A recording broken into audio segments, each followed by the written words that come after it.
Hi everyone, welcome to Talk About Live on YouTube and podcast. And today we've got a very important topic with Suba, a very dear friend of mine whom I've known for over 4 or 5 years. He's a PhD doctor and now he's successful in the corporate world. And today I've invited him to talk about this two topics. Number one is pandemic in Singapore. I think a lot of us would like to know how Singapore is handling. I've been asked by Americans, UK, and Europeans, and people want to know how Singapore handled it. At one point in time, the numbers looked really scary because it was skyrocketing. And then I'd like to hear from Mr. Suba's point of view. What is his take on it? And also the second topic, we're going to dive deep into it for the next 50 minutes or so with Mr. Suba, the topic of the millennium, which is migration and integration. I mean, we know that this topic is not a new topic. That's why Sir Stamford Raffles, discovered Singapore because he was traveling, right? And he wanted to travel to find trading routes, but a lot of settlers settled in Singapore. So migration has been a huge thing in the world. That's why you've got people all over the world, right? People have been traveling. However, I think with the advent of technology, with the democratization of technology, with the homogeneity of information and accessibility of information and information that's at your fingertips, I think with the advent of all these accessibility of information and bridges that brings down the walls and the borders figuratively, people will move. And I would think that it's going to move in a very unprecedented, massive way post-pandemic. So therefore, I would thank Mr. Suba for his generosity to be my guest, to dive into this very important topic. And he would share with us in very honest terms successes and challenges of migration and integration in an honest way, non-judgmental, because this is a case study. And also, if there are certain incidences that he and we can discuss it and then open it to the public. And if there are listeners and viewers who would like to be invited to the program to share your own case study and experience wherever you are in all parts of the globe, write to me at talkaboutlive777@gmail.com. talkaboutlive777@gmail.com. Thank you once again. So on the 15th of December, 2020 is coming to a close. Mr. Suba, would you like to share what's on your mind today? So it's already been 1 year. We all have been locked up in this country, and which is basically our work. We can say it's home away from home because Singapore has taken care of all its citizens, not only citizens, long-term pass holders, and also the workers very well during this pandemic period, without even taking a penny from us. First thing. Second thing, the world is going through a very rough patch. The pandemic has hit all across the globe. It's not a very small impact. Rather, the impact is quite huge. It's like the hammer on the nail on the first time, which is very hard. And we are facing this trouble all over the globe. Many people have died. We have seen very bad demise. I have seen some personal demises, like one of my friend's mother has passed away. So it's very tough situation for my friends, for my family members, everyone. And the situation is pretty worse. And I think I'm very lucky to be in Singapore because the way Singapore government, the way Singapore people have handled this situation is quite magnificent. And we are very lucky to be in Singapore, safe and sound. Going into the third opening of Singapore in December 28th, as already been announced by Mr. Lee, Prime Minister Lee. So we are very lucky to going into third phase. Otherwise, people are seeing third wave of pandemic, not the third phase of opening. So we are very lucky to be on the other side of the boat and seeing the good things coming around, not the bad patches. So I thank Singapore government. I thank Singapore people. Yeah, I thank all of the people who are there in Singapore and obeying the government rules strictly, followed them wisely, and now due to which we are in a very good situation. Yeah. Yeah, and I would like to echo you that it takes the whole village. It takes extreme vigilance, extreme care, extreme discipline. For you to have said, like, you've stayed in there isolated for a year, and likewise myself, isolated for a year. It's very difficult mentally for a lot of people. So whenever things mentally gets tough, um, you know, we think about hashtag stay home. Sometimes it gets really, really tough just facing the four walls. But think about the police, think about the nurses, think about the government. All these people are Yeah. doing their best to really fight it and bring it under control. Because Singapore is so highly populated, that we have seen in the Population density dormitory, is very high. yeah, dormitories, because one spark, the fire can just blaze. So it takes so many people, and Suba, I just want to thank you for staying your course in Singapore. And also, it's not easy for a lot of us, but having you being independent to say this gives me a little bit of thankfulness to how the people are doing, because we thank the police, we thank the nurses, the doctors. I mean, there's so many people we need to thank, and all these people who Yeah. are volunteers giving out food even when they didn't have, the hawkers, they didn't have anything, right? But they were just packing hundreds and hundreds pack of chicken rice to be distributed. People are giving coffee, and also a lot of students in NTU, they're doing food and they're distributing it. It really takes a whole village to really plow through. But now I think um, we're at the final stretch. We don't know if everybody in the world comes together and really like hang on and stay home. I think the world will be safe. The As per vaccine. me, Yeah, yeah. tell us. As per me, the final stretch needs to be channelized. It needs to be very, very like it needs to be controlled in a professional manner. Yeah, If at this point we would be complacent, yeah, then things might slip out of our hand yes, and we will be going into severe danger, because Singapore, it's a small country.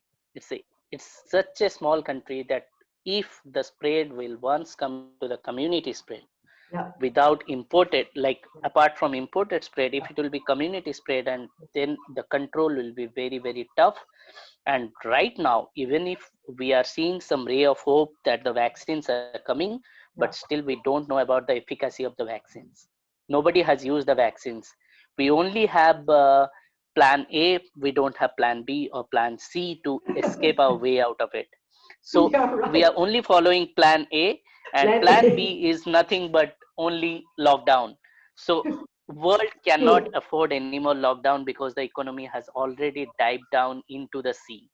So the world has already been pushed backwards by almost 10 years. Now we have to uplift ourselves from 2010 to 2021 in 1 year time, and that's the challenge with everyone. So we need not be complacent. We need to stride our way forward, but with like with lots of courage, and at the same time we need to be very, very cautious about the effectiveness, and also about the dangers that are hovering around us. I think, Suba, you have said it very, very well. You have encapsulated the spirit that there should be no letdown. Yeah. There's no letdown. If we let our guards down, I think everything will be lost.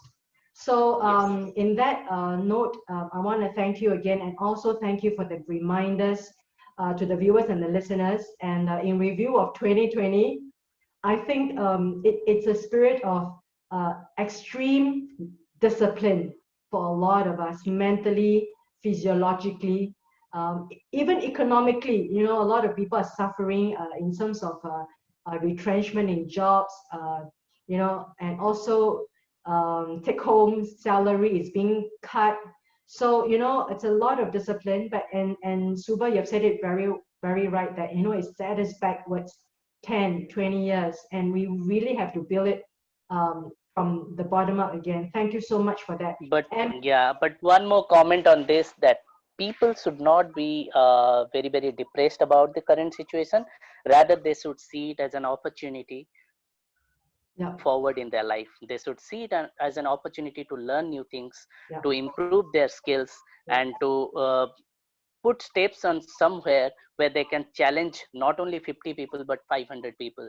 They should improve on their potential, and at the same time they should see themselves uh, running ahead with flying colors. So that's what my message would be, to not to be very, very depressed about this situation, not to be very, very negative about the situation. Be positive and see the opportunity within the process.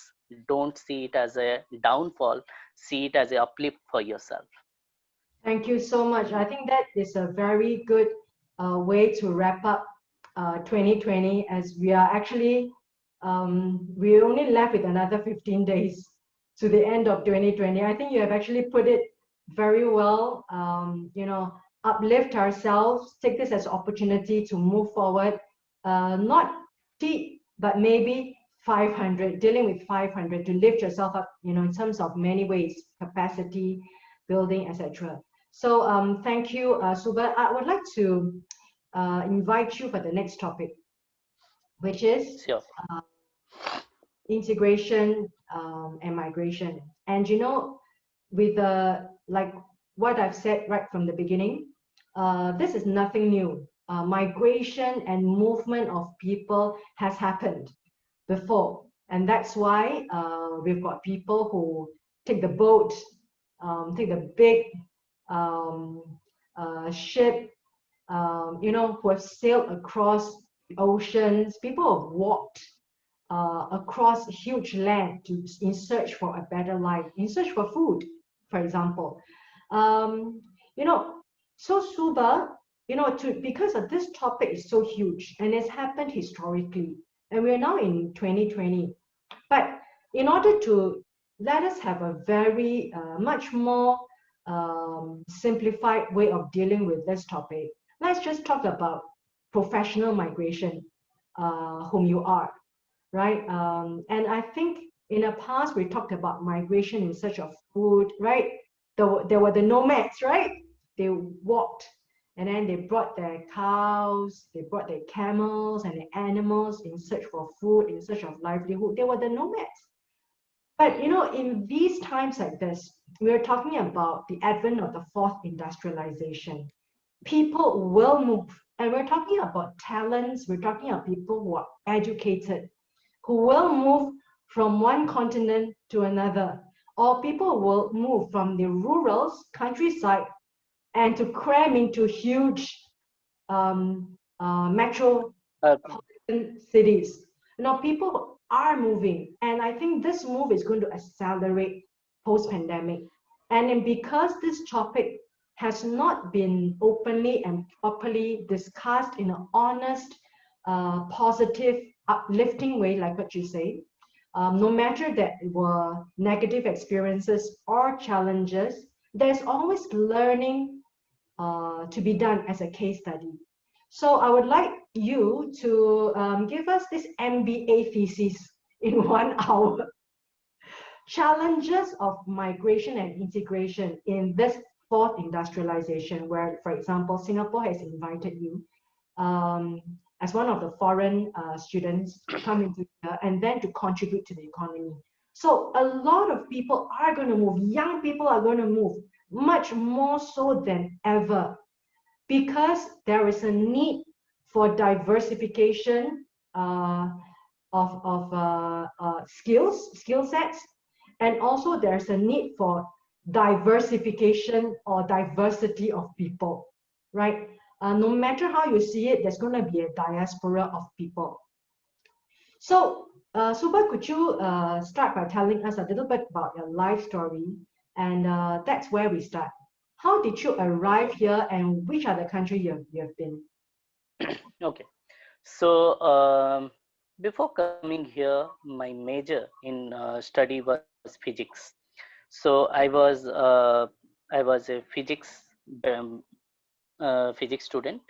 I was completely into physics because the way physics handles the situations like anything.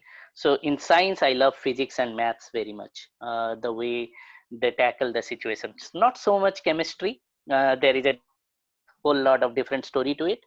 So I did my bachelor's and master's in physics from India, one of the premier institute of India, Institute of National Importance. While doing it in the fourth year, I applied for internship. During that time, internship was on its boom, and it was one of the requirements while doing bachelor's and master's that you need to go to some sort of internship to get 2 or 4 credit. I forgot how much credit was assigned to it, but internship has some credit. So while searching for my internship, I applied to one of the program which is known as MyTax program, organized by Canadian government.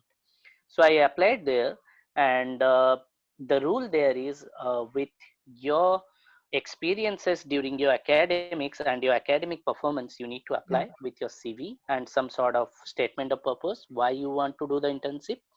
And out of if I'm not wrong, out of 20 or 25,000 people, only hardly 300 or 400 people get selected from all over the world, and not all over the world. My tax stands for M for Mexico, I for India, T for Turkey, A for Australia or Argentina, C for China, and S for South Africa. So out of these 6 countries, only Canada used to take the students. There was a pact between Canadian government and all these 6 governments of my tax representing the countries each year later.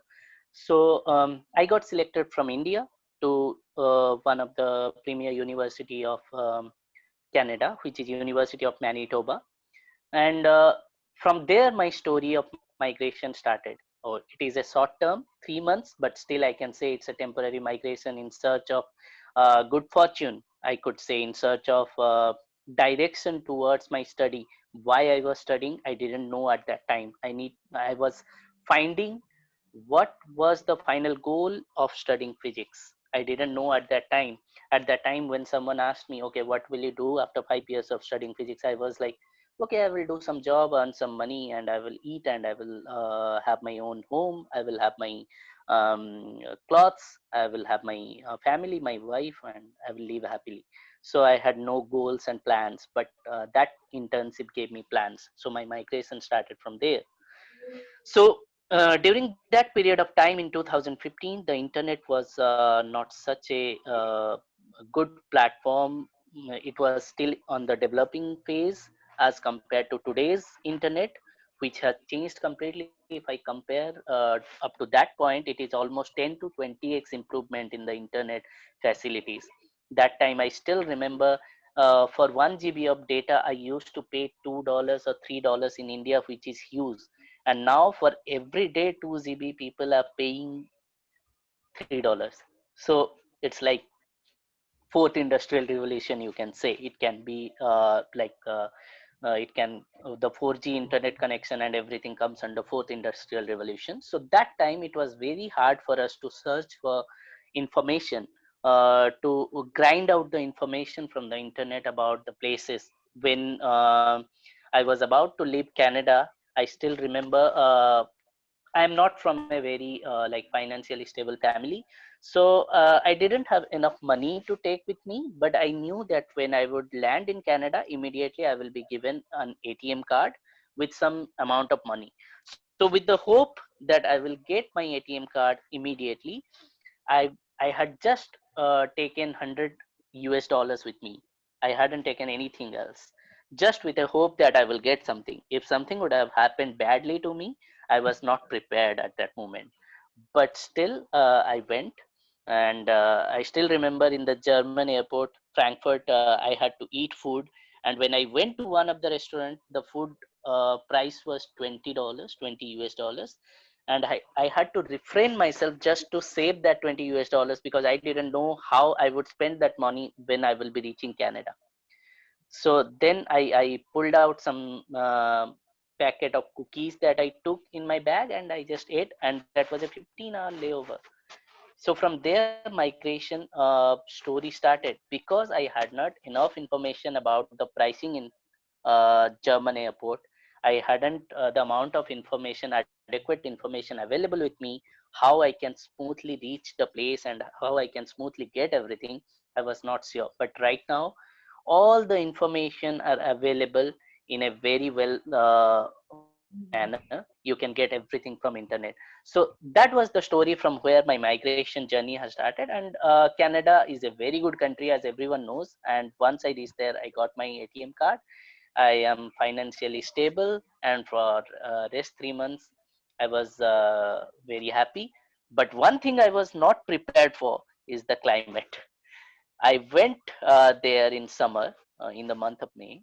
I thought, okay, that will be the summer, and in the internet that was also written. I saw the temperature; it was 10 degree, 12 degree. So I thought, okay, it's normal Indian winter, so I could manage with it. But when I reached there, I didn't take into account the wind speed. So when with the 10 degree, the wind speed is 10 kilometer per hour, it feels like -4 degrees. So in the first day itself, I fell sick. I was caught up with fever, and I had some medicines. So I got saved from that thing. Otherwise, I would have to spend a hell lot of money on the first place itself. So those are the kind of challenges I faced. So that is my first migration, and from there I learned. And when I came back to India, and immediately I started applying for my PhD program all over the world. I got accepted in many universities. One is University of Glasgow, Scotland. One is York University, UK. Then Seoul National University, South Korea. RMIT University, Australia. Then Singapore. Then one university in Germany. I don't remember the name exactly. So I got accepted to 6 to 7 universities, and finally I chose Singapore. The reason being, I knew that the Singapore culture and the place Singapore and its people and the facilities available, those are quite similar to India. So as a migrant, I do not have to face a lot of problem in embracing Singapore culture from after coming from India. So that's why I chose Singapore. So those are the reasons. So you need to take into account while migrating from one place to other, you need to take into account what are the vectors on which you are changing. You are changing from one ethnic race to other, you have to mingle with people from other race. You have to be acquainted with the food. You have to be acquainted with the climate. You have to be acquainted with the culture. So all the vectors you need to take into account and assess yourself how much you can be comfortable and how quickly you will be comfortable with the other culture and the other place. So those are the things which one need to take into account, and then go ahead. Yeah. I think you have summarized it so beautifully in your speech, in the last 15 minutes or so. I want to, and you brought up very, very relevant soft factors before you go to a country or you choose to go to a country. You need to know the culture. You need to know how the way of life it is. And I think, like you talked about, the experience of you going to Canada and then you transiting in Germany, the cost of living, the cost of the food, etc. And I think a lot of people have forgotten all this, especially when someone is young or someone who has not been out of the country. They are poising to go out. A lot of factors they've forgotten. I think they've given very, very apt information, and I hope that the viewers and listeners who are listening in, and if you are thinking of moving, and these are some of the things that Mr. Suba has kindly raised, but they are life changing. Can you share with us furthermore how important they are? If you had not chosen Singapore, but if you had chosen another place, like if you're not now, you're not in Singapore now. Let's say you are in Germany or a European country like in Denmark. Okay, one of these countries that is probably non-English speaking, with a lot of your counterparts and peers have actually applied and they went, right? A lot of Indians have gone a lot of places all over the world, the diaspora of the Indian. Tell us, if you had not been in Singapore, and imagine you are there, what difference would you have made in your life uh, now? Okay. So I would just tell it as a story. Okay, Mm, it's just a storytelling. I was just talking to one of my friend before 1 month. So she's right now in Germany mm, with his husband, and I also got a PhD offer from Germany. If I wouldn't have been in Singapore and I would have been in Germany, I had to work with many vectors before going and settling down there, and easing myself into the culture, easing mm, myself into their lifestyle. For example, when I came to Singapore, the climate was pretty perfect for me. I didn't have to do anything in terms of climate. First thing. Second thing, food. Every food is available, starting from Indian food to Chinese food to Western food. So I can eat anything. So what it allowed me is, initially I had liking for Indian food, but when I came here, I started with Indian food, but eventually over time I went into testing different foods. Like the first of my foreign food was Sichuan food, because very spicy. So I could like transit from Indian food, from being an Indian foodie lover to eating all sorts of food. Right now I can eat Japanese, I can eat Korean, I can eat everything. So that's just a mere example. So I mm, didn't face any trouble over there. Similarly, if you come to transportation in Singapore, transportation is never a problem. Similarly, in India, what happens is that generally we all have private transport. We all have our own bikes, own cars. So we don't have to face any trouble while going from point A to point B. But in Singapore, even if you can't afford initially private bikes or private cars, but what you can afford is going by MRT, and it is so convenient that it can join you from point A to point B without even walking for more than 1 kilometer. So that's the convenience that you get. So even in terms of transportation as well, you didn't face that problem. But if I take an example, for example, I'm taking the example of USA. If I would have been in USA, I would have ended up getting a PhD in USA. Then the first thing I would have changed is my eating lifestyle, my sleeping habit, because the time had changed. The globe is completely opposite. Okay. So I'd have gone from a time to 10 hours before the time. So I had to adjust my sleep time.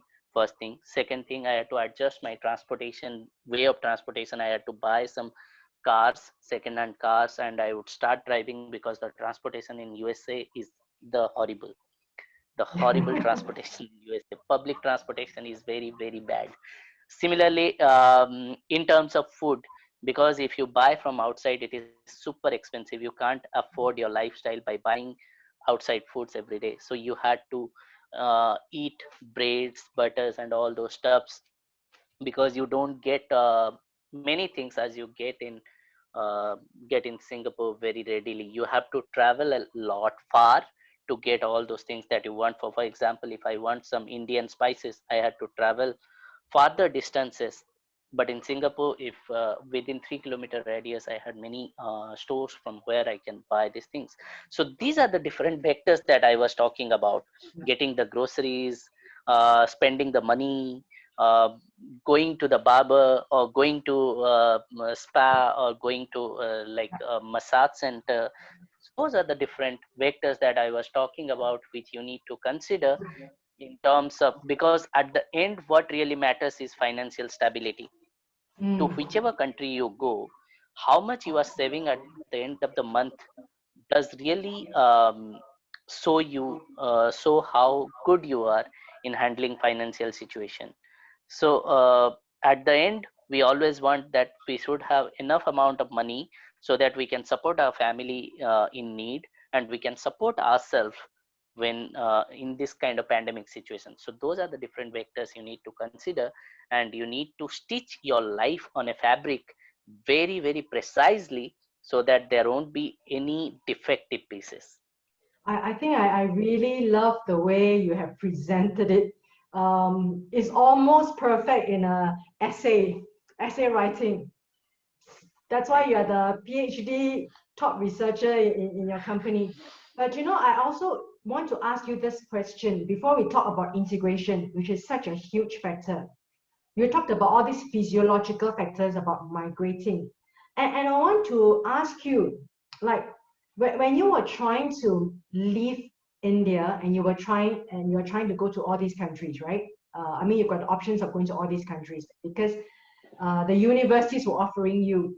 And then you talked about Singapore, some of these factors, etc. Now, I want to ask you on this matrix of decision making, okay, the weightage of these factors, how important, for example, the weightage of what you've just said, the physiological adjustments, social adjustments, vis-a-vis your career plans, like what you say, the financial, what is the weightage of that? And then Yeah. also Yes. juxtapose that with that of maybe your German friend who has gone to Germany. What was in their mind that made their weightage of these factors different again? Tell us. Okay. So the weightage, that's a very good question, and for me, the weightage was my career.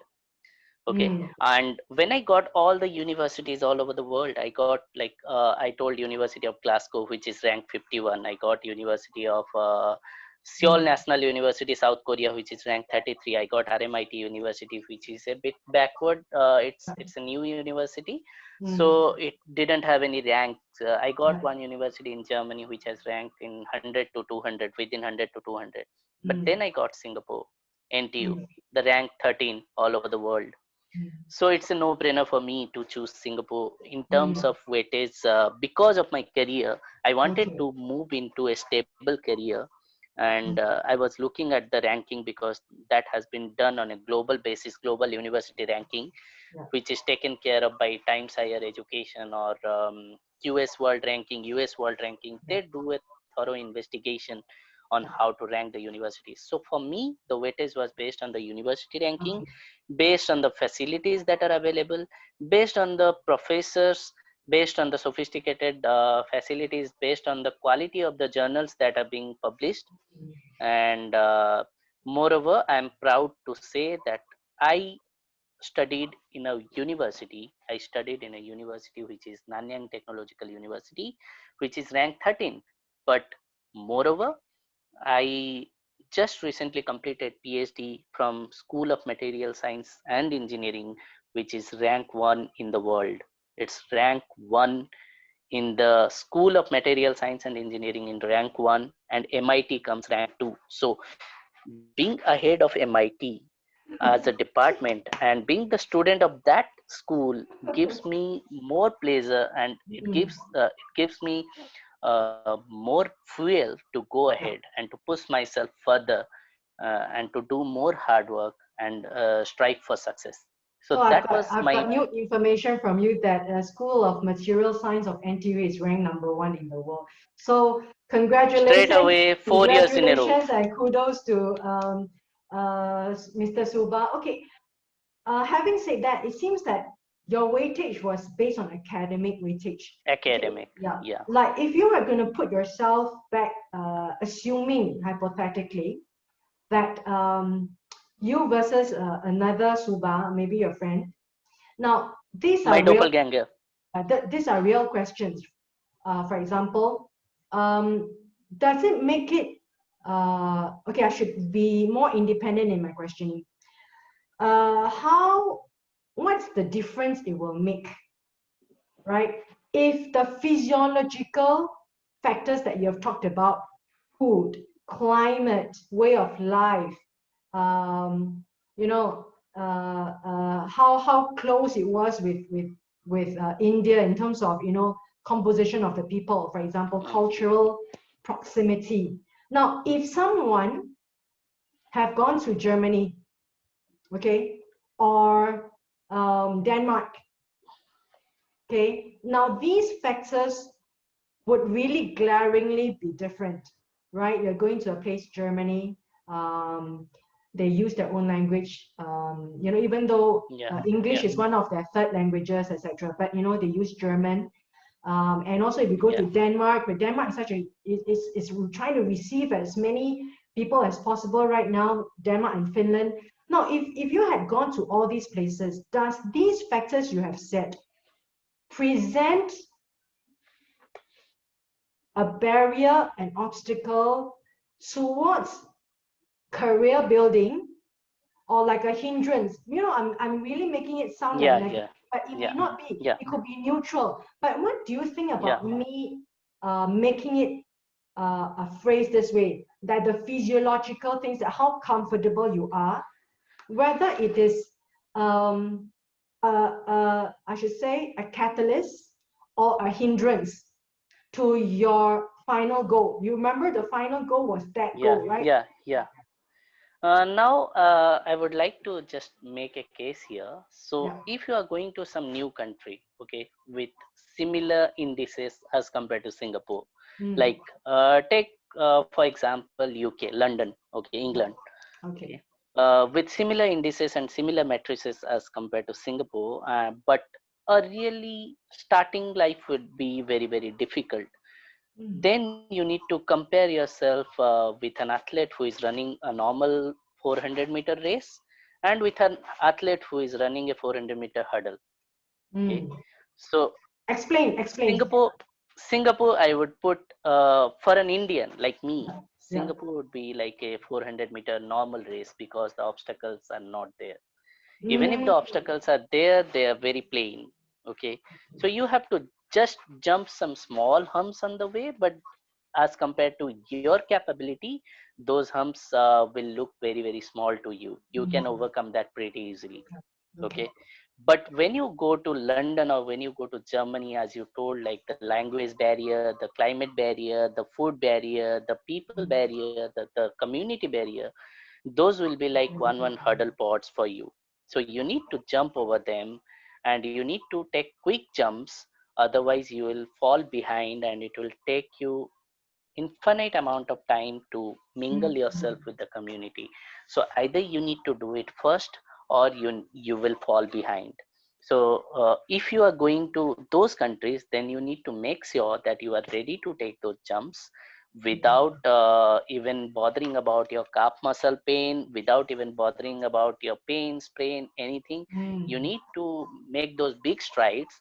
Similarly, it's nothing like if you come to Singapore only you will get the success. Wherever you go, you Mm. need to go with a mindset that whatever hurdles will come your way, you are powerful and Yeah. you have the courage to jump over those hurdles and to clear those lines of controls, lines Mm. of barriers, and then to just be similar to Mm. what the ethnic people, normal people will be like. So if a German people um, is behaving in a certain way, you need to behave not in the similar way, but you need to mingle with them. You need to be mixing with them as soon as possible Mm. to enjoy that culture. To If you enjoy will that. go there and be like an Indian in Germany, Yeah. then the things will be difficult for you. Same for Chinese people, same for Hong Kong people, same for any other people. Wherever you Mm. go, you need to respect your own culture, but not at the price of stepping on other culture. You need to respect each other. You need to respect each other because at the end, humanity wins. So wherever you go, you have the courage to take those big strides forward and to reach until the goal. So that's the main thing. Wherever you I go, yeah. yeah, I really applaud you for being so articulate in expressing these very difficult concepts, making that big strides, and also embracing the culture on both sides, balancing on both sides, which sound easy to say, but it is so difficult. And I think you have yes, successfully done it. yes, Now let's uh, uh, dive deeper into what you just said. Okay, about culture, about going into a culture. You've talked about it in a couple of ways, that we need to make strides and be mentally prepared, that you need to want to go into a culture. Now tell us, the next part of migrating will be integrating. hmm, And I've heard about you saying in a very neutral and positive way about Singapore. let alone geographical. In terms of case study, what are the negative parts of personal experiences that you and I could explore and have an expository conversation on some of these negative experiences that you have and see how we can improve on both sides to these experiences. Tell us. Could you name at least one? Okay. So, what you want me to tell? What is the difficulty that I faced while integrating myself, right? Yes. The difficulty, for Okay. example, number one, to make it very clearly, did you face discrimination, racism? Now, racism may Yes. sound like, it's a big It's word. not. It's not. Yeah. It's not direct racial discrimination. Yeah. But that's where I would be a bit harsh on Singapore people. Uh, I don't know whether they are Singaporeans or whether they are Chinese. But while traveling by bus or train, I have seen many a times, like when we take a seat, nobody else sit near us. Only Indians and Bangladeshi people come and sit near us. But Singaporean people, they feel reluctant in sitting near us. For Okay. example, if I go to market by wearing my half pants and t-shirt, Yeah. then they feel like we are not of a prime community. But now when I am going in corporate getup, I don't face this problem. So it's a kind of discrimination that I also feel that okay, there might be instances before from many Bangladeshi workers or Indian workers of like stalking girls or stalking different people in a different way, or maybe hooliganism, vandalism. So those have led to this kind of situation. But whatever that were, those were in the past. Things do change. As a people in a public transport or in a marketplace, you don't need to be worried about this kind of facts, because there are people around you who will save you from any kind of wrongdoings, any kind of things which will harm you. For example, if I will go and snatch a purse from a woman, then hundred of people will come and grab me there, and then Singapore police will take care of me. So it's nothing a danger. So if something has happened in the past, it is in the past. So you need to believe in people. If you are feeling Okay. suspicious on some people, then you need to say it loud, or you don't need to show it in a way that we feel very low. When I I came see. here, I felt very low that okay, Singaporean people are doing some sort of indirect racial discrimination. And I realized then that if Singaporean government uh, wouldn't have supported us or wouldn't have supported the foreign people, then it wouldn't take more than like 1 month for the Singaporeans to kick out the foreign people, Okay. like I the think black people. you have touched on a very observation that is very real.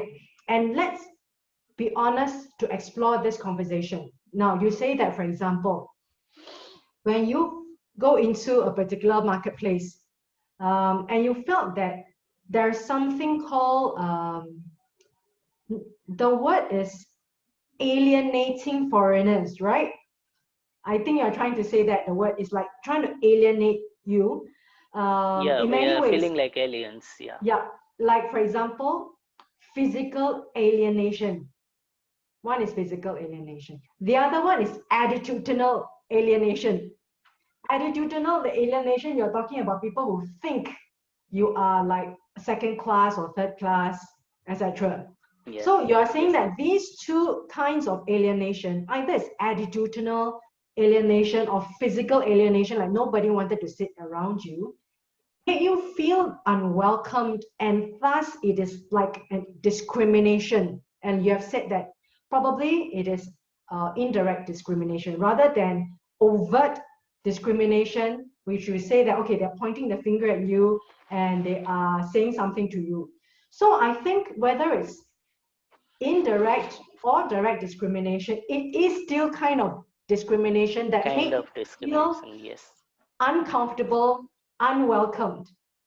And because it is For unwelcomed, uncomfortable, you are saying that if it had not been your job, your university, or the governmental overarching policy to welcome foreigners, you probably would have left after 1 month. Are you trying to say that? Am I Yeah, right? we would have Uh, probably faced the same situation as right now it's going on in the America, in the mm, USA. Like okay. people are on the daylight itself, people are shooting the foreigners Mm, with their guns. Same thing would have happened if some of the people, not all, I won't point fingers at everyone, mm, but some of the people I have seen, I always used to feel ghosted out at times. Like I'm not alien, or I'm not a ghost that I'm entering into your territory and I'm doing something okay. wrong and I'm bringing tsunami. It's the thing that, like, we are Mm, migrating, and at some point of time you will also migrate to our country, and it is our responsibility to take mm, care of yours. So globally, you need to be behaving as a human. At the end, we are humans, and we are here for a short span of time, and we are trying to achieve something for which not even the whole world, but if some of the people will remember us for that small mm, span of time that we are here, 60 years, 80 years, doesn't matter. mm, But within that period of time, we are here to achieve something, do something for mm, our family, for our mm, friends, for a global community.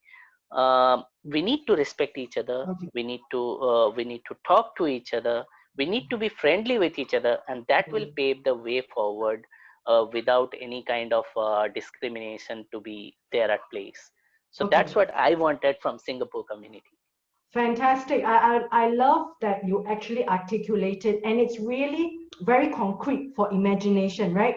Because you're saying you're going to the MRT. The seats around you, you always observe, nobody wants to sit beside you, for example. Okay, I think this is something you have stated, and because this is a self case study, so this is something that you state out that, hey, this is how I feel. And I hope it doesn't have to be this way, and I hope that it can be better. And I think it's very good that you voiced it out. And I think listeners, whomever you are, wherever you are, um, you know, I think in many ways this is actually a reminder, and because it's so small and yet it's so tangible for us to um, dissect and digest, Yep. just being around the person and not trying to alienate the person physically or attitudinally. And attitudinally is really like the attitude, like um it's like, I think one of the things about attitudinal discrimination or alienation is making friends. Yes. Okay, can you tell us maybe another example that you have actually faced? You've been here for X number of years. Tell us, is there another example that it can be better? In terms of alienation, Anything, any anything. challenges? Okay. Yeah, Now, actually, now I'm going to now I'm going to a positive topic. It's already been slightly negative, but it's a fact. yeah, Now I'm moving to a positive topic. okay, So while I was doing PhD in NTU, yeah, I have been assigned the classes to teach students of mm, bachelors. Okay, and I taught many people, like class of 200, class of 100, class of yeah, 50, yeah, and I I did respect that initially. Okay, there were some language barrier, not the language, the accent barriers. I had Indian accent and they had yeah, Singaporean accent, so getting their accent and they getting my accent was a bit of a hustle. But yeah, then over time, we got acquainted to each other. My students, they respected me because they liked the way I used to teach them. They liked the way I used to go to them and write in pen and paper, gather a group of small people, 6 to 8 people, and then teach them without doing those slide stuffs or pointer stuffs, because I don't like really teaching them in slides, because those are the form of digital teaching right now which are in boom. But mm, I think it's very important in pedagogy to look mm. at how the students will get maximum out of the Interaction, teaching. yeah, Yeah, maximum interaction and interactional maximum teaching. outcome. Yeah. maximum outcome out of a teaching session. So I always used to engage my students, ask them questions, allow them to think critically, give them that pause time, extra pause time of 1 minute, 2 minutes, push them towards thinking. If they couldn't answer, I don't really point fingers at them. Rather, what I used to do, I used to break the questions to 4 or 5 different parts, and then I used to uh, um, push them to answering those small sub parts of the question, and eventually taking them towards the final answer. So that was the way I used to teach Singaporean people. They liked my teaching, and that's how I started mingling. I started enjoying companion of Singaporean friends. I had many Singaporean seniors and juniors in my group itself or around me. I was part of MSc GSC club, which is MSc Graduate Student Club. I was part of that, and it is a big community with more than 200 people, out of which around 100 were Singaporeans. They are my good friends, and I have many Singaporean friends. Before Mm. joining Micron, I was in an incubator program called Entrepreneur First. I was there to open my company, but sadly I couldn't do that because there were some technical gaps that I need to fill. But there also I made many friends, and if I look at my LinkedIn profile right now, because that is also a way that you connect people. If I Mm. look at my LinkedIn profile right now, I can see more than like 200 to 300 entrepreneurs over there, and they are in my connection list. And if I will shout out for help at any moment, they will come and help me. So those are Yeah. the kind of I would those say are the that. kind of Yeah. interaction level. Yeah. I would say that Suba, you have actually successfully integrated and also be you being yourself who are very articulate. You express yourself, and also because you have been an academic. Not all academics do what you do, interaction, but you actually made a point to really have this to and fro communication, interact with your colleagues, co-colleagues, and Yeah. your students, and the larger group of people. I think I'd like to congratulate you on that. And because you are being uh, an academic and now a corporate person, okay, I want to tap onto you like a consultant now, right? You know that you've talked about, you know, the physical alienation or the attitudinal alienation, not because you are complaining, but I think we all need to grow. We all Yes. need to grow, no matter where you are. You could be in Singapore, you could be in Hong Kong, you could be in South Korea, you could be in Africa, you could be in America, or Chinese in American, or an Asian. I think the world has to grow. I mean, our conversation, the context of it, even though we're talking about, yes, it is within Singapore, but it is applicable worldwide, right? Yeah. So I like to tap onto your brain. Is there any other area that we as humanity can do better? If you have any other case studies, and knowing that you're not complaining, but I really would like you to tell us, is there anything that any community on the other end, of there are two ends, right? The pull and the push, right? Demand and supply. You're a person coming in, and there's also the receiving end of the people, right? There are two sides.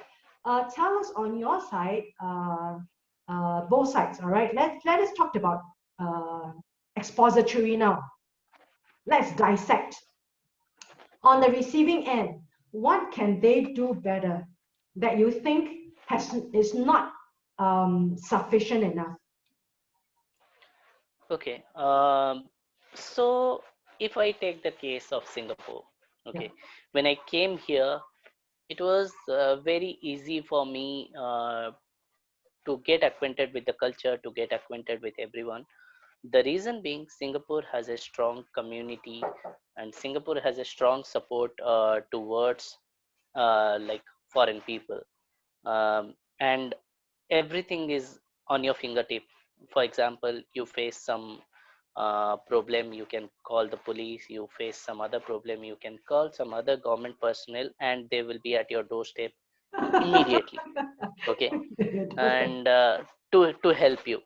But this is not the case in other countries. If you go Yeah. there, finding an information is very very difficult, and the response time is very very Response time. Yeah. huge.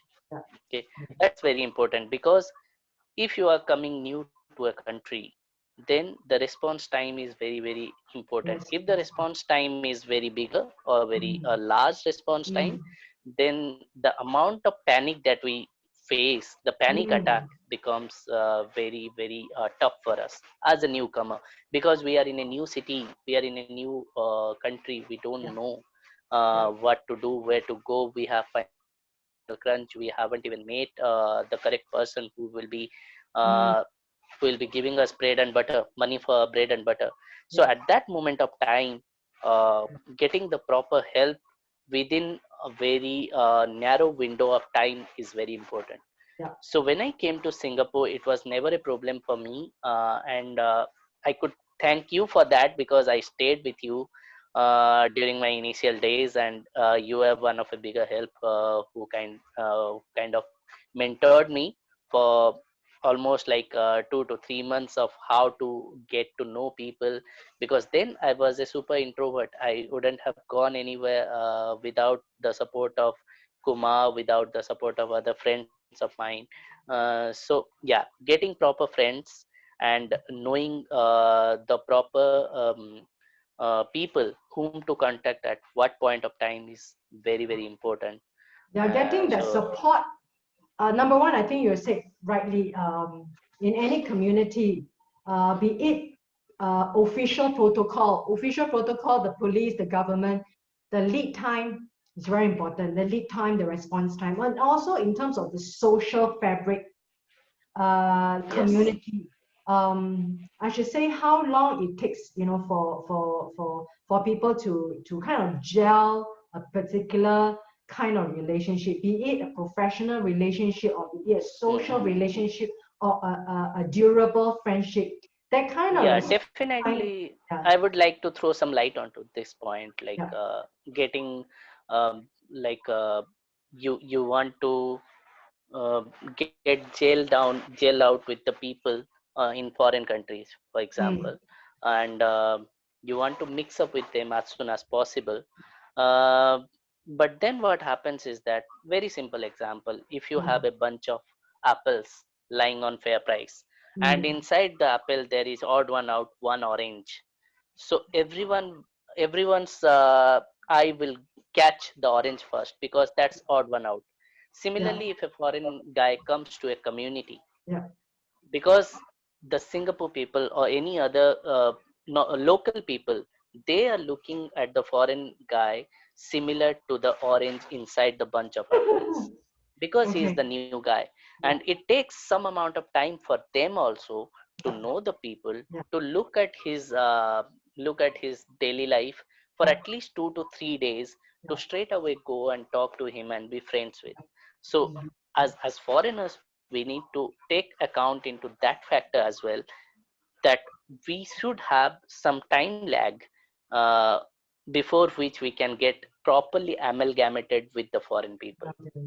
Okay, yeah, getting amalgamated, getting mingled with them, and talking with them freely takes some time, and that happens only when you will leave your fear and you will go to a place without fear and talk to mm, people.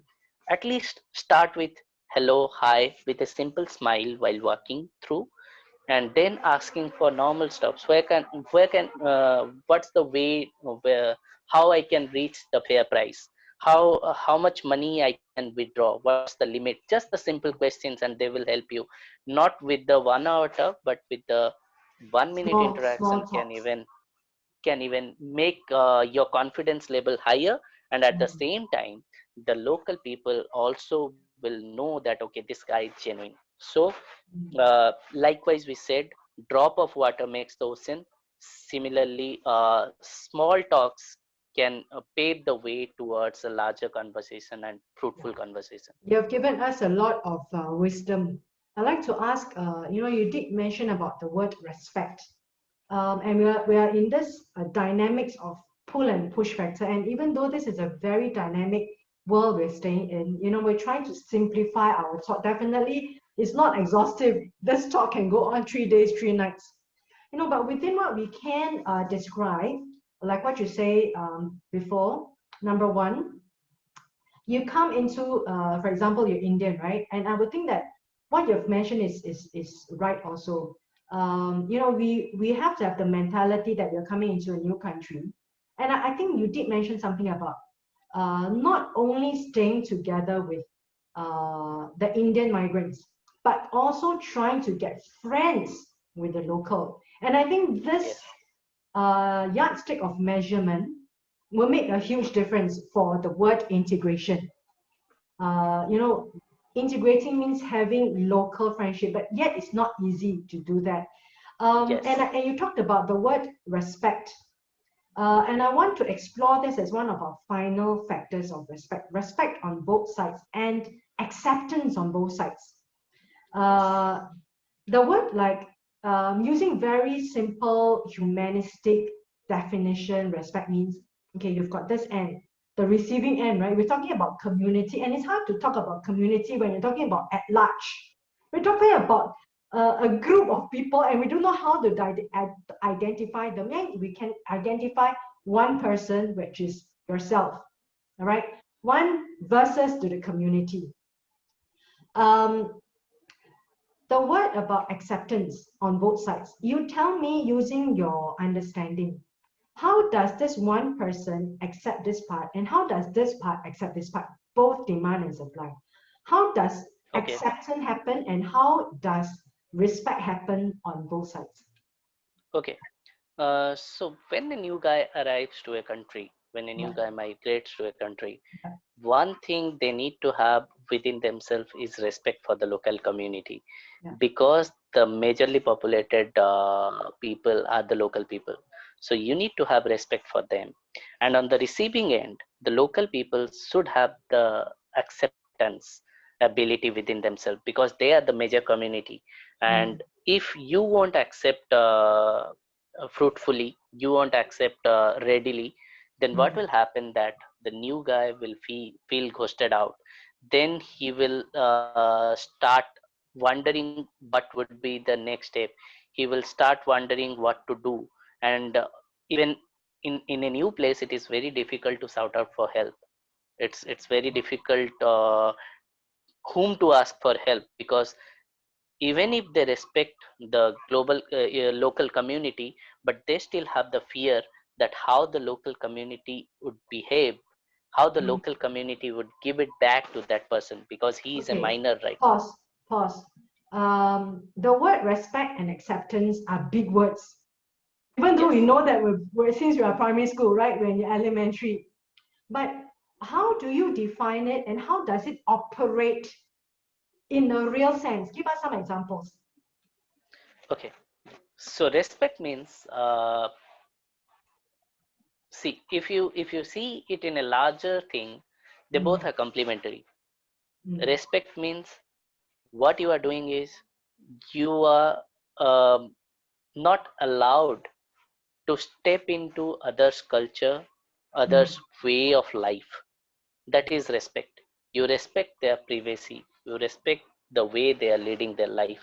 okay. Accept means you are accepting what they are doing without telling them what they should do, even if they are doing something wrong. But if you take the word respect, you have the authority to do that, but in a proper manner. You can say, okay, I think you are doing this wrong, but you can do this in this way so that your final outcome will be good. So in respect, you are allowed to do that. Yeah, I just want to ask, when you were new into NTU, have you felt respect and acceptance? How did it operate? How is it being applied? Okay. Yeah, So when I came to yeah. NTU, I was accepted. First thing is accepted, because Mm, the foreign people will accept you first, and they will okay. respect you only when they will know you for some days. Okay. Okay, When they true. will know you, Accept first, when they then will, respect. Yeah. yeah, first accept, then respect. It's always this order. You need Mm, to accept a person first to know him better, and then once you know him better, you need to respect him for his good deeds. So when you were in your first experience in Singapore, how did you feel that you were already being accepted? Do you have a setting that you could describe in a more tangible way? Give us an example. Okay, so I had many friends because in the first year you used to have classes with people, and they are from many different countries, not only from Singapore. In the meanwhile, the Singapore community is a bit bigger. So in a class of 50, there were 25 Singaporeans and 25 other foreign students. Okay. So when I was going to the class, the way we used to talk, discuss about a problem that is given by the professors, the way we used to Mm, go to the canteen and take the food and eat together, that is the sign of acceptance. They accepted me as a colleague, as a friend, for that particular moment. And when did I feel respected? When I performed well in the class, when I got good marks, and when I was endorsed by my professor, when I was endorsed by many other professors, then my friends started respecting me mm, because of the way I operated as a student, because of the way I performed as a student. They started respecting me. They came to ask me doubts, and then mm. what I did was I accepted them Okay. and I cleared their doubts. So that's the way things operate. Yeah. I want to ask you now that you're in a corporate position. Um, have you, when you go to a corporate position on both sides, right, demand and supply, receiving end and also the giving side, how does a setting of this happen in a corporate level with foreigners, Accepting. yeah, accepting and also respecting? Is there a real Okay. situation in your R&D department right now? In R&D department, as I can see, it's a diversified culture. Yeah, People are from all parts of the world. So I can say they both accept and respect. okay, They good. accept foreign culture, they accept the diversity, they Mm, respect the diversified culture, and at the same time they respect the ideas that every people bring into the table. mm. So they don't particularly focus on a single community, rather they promote Mm. diversification, they promote acceptance, they promote respecting each other. So Tell that's us the how thing. is the makeup of this R&D department that you say there's a diversity and acceptance and respect.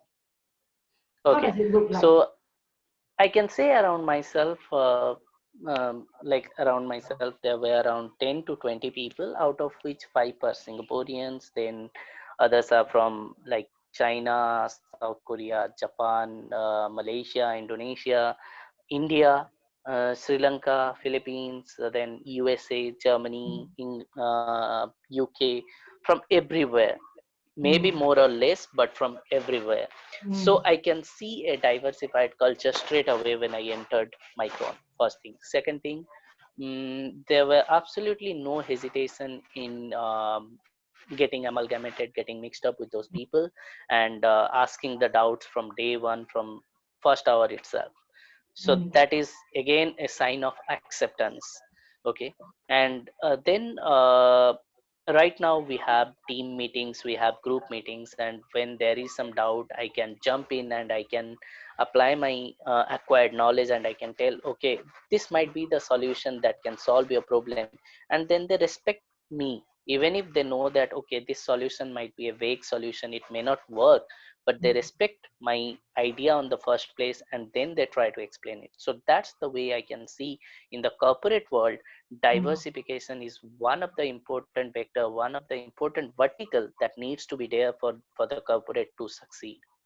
Yeah, and you know, I think we have touched on a very, you never know that our conversation have touched to have this solution for the world. You know, in a corporate setting, it is like what you say.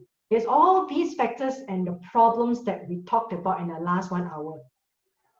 Okay, people came from different walks of life. People were from a different culture. They're from different country. They came with different set of expectations and values and attitudes. And yet, miraculously or not, you all were able to work with respect and acceptance in a microcosm of this department, which is the R&D department, right? And I'm just thinking, now that you and I have talked about, and we have dived in so deep into this topic, trying to search for, is there any clues for humanity to move on from where we are post-pandemic, when the world comes back again after isolation? I would think that what you have said is a beautiful thing, and it happens in many corporate places, international seminars, international conferences. You go to a place, you present a paper, and the world is all there. They don't care who you are, they don't care what color you are, but they just wanted to hear what you've got to say, because you're presenting with them a problem statement and possibly a solution. So I'm just thinking, are there ingredients for a better world if we take this microcosm that you have actually described, a diversity, but yet there's so much commonality, because we're not focusing on number one, too much on the differences, but we are focusing on one thing. Okay, we're trying to solve a problem. Integration. Yeah, who can come in to contribute, regardless of any judgment, or just forget about all these judgments and all this culture. But are we able to solve certain things? Is there a common ground of communication? And that language that people spoke is the corporate language. And are we able to actually apply this microcosm in a setting, in a social setting? Probably in a different facets. But So probably there's some light. Tell us, what's your thought on it? yeah, so bringing the world together, I guess COVID has done a tremendous job at the back door. It brought the world together. It taught the world how to fight against a very deadly, very contagious disease together by standing together. All the world leaders have come forward. WHO is working day and night. Everyone is working day and night to fight with the COVID. So everyone has come together. Yeah. Now this mindset has to go forward post-pandemic era as well. If we forget that how we fought this situation post-pandemic, and we go again back to the mainstream that was happening before, then that will be very tough to tackle this current situation where we were already um, behind the present, and we have been pushed to the back by many years. So to fight this situation and to go forward, we need to hold our hands together. We need to see the world as a single entity. The bigger countries, they need to help the smaller countries. The urban cities in a single country, the urban cities need to uplift the life of the poor people in the countryside or in the village. Okay, the farmers needs to get adequate amount of helps. So everything has to be properly planned by the government post pandemic, because with the previous set of rules that were in place, nothing will gonna change, and again the world will be pushed back, because that was for a particular scenario when the world has not been hit by the pandemic. Right now, after the world has been hit by the pandemic, you can, if you can think of the world as an egg, and the egg has been hit by a stone, there is already a crack in it. So to counter attack the crack, to hold that egg together, you need to fight it together, and you need to have a different set of plans to uplift the people. And when I come to corporate world, the corporate leaders are playing a very, very vital role in this, because they have the power, they have the money, they can gather around the people, smart people, and within less amount of time they need to utilize that smartness, and they need to step up to the situation and find the solution of how they can move forward without even falling deep into the whale which has been created by the pandemic. Yeah, so do you think that this will be the solution for world integration? Yes, This has to be the solution for world integration, because if it won't be the solution for world integration, then world will just differentiate. It's the yeah, opposite of integration. yeah, World will just differentiate. Previously, the world was differentiated, but it was in a normal situation. But when you differentiate something in an abnormal situation like COVID, then what happens is that that differentiation looks bigger. yeah, yeah, So the yeah, integration has to happen to bring back everything to the normal situation, and from there to uplift the community forward, because nothing can be on the same level right now. Now, this is before pandemic. Right now we are here after pandemic. If we want to go to the same level where we were before, we need to uplift everyone together. If we leave them, then we will fall into the well. And if we want to go further into that, we need to put extra effort, additional effort. And there the corporate world plays a role to push from the normal perfect. situation to the uplifting Okay. situation. So I think you also answered my final question. You know, having a corporate job, whether it helps a professional integration to come into Definitely. a particular country. And that's why I Definitely. think you talked about acceptance and respect. And now, because the world has found commonality in this common destiny that the world is heading towards, I hopefully, and I thank you for your analysis of this topic, migration and integration, in the backdrop of a huge historical pandemic era that we're talking about, that we're facing now.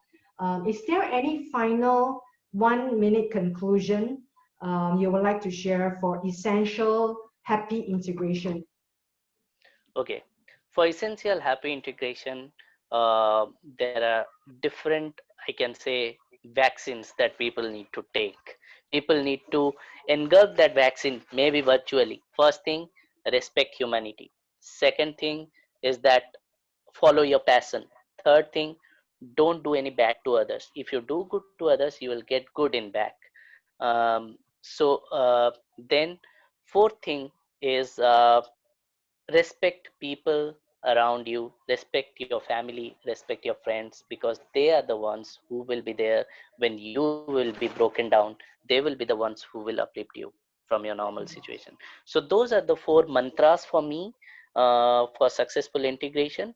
One is humanity, second one is respect, third one is professional leadership, fourth one is um, you can say teamwork. So those are the four mantras that will help integrate the world.